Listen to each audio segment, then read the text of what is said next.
Had a guy come in, drop this machine off. It's under warranty. NE, so that's 2024. You can look up Miller serial numbers online, like what year they are and stuff. Just Google Miller serial numbers, and then it'll give you a little pop-up thing you can look at. Miller's warranty for these units are 3 years. This guy said he just brought it in today. Seemed desperate, so I'm gonna process this quickly. He had a shorted output error.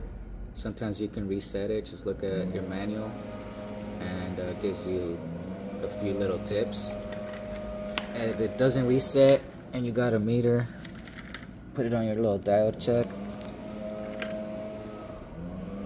Put it across the studs. No matter which way you put it, it's reading shorted. I believe the right way is to do the reverse polarity check, but it's reading shorted.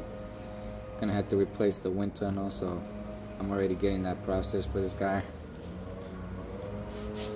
And yeah, you guys would have to bring it into a local Miller station,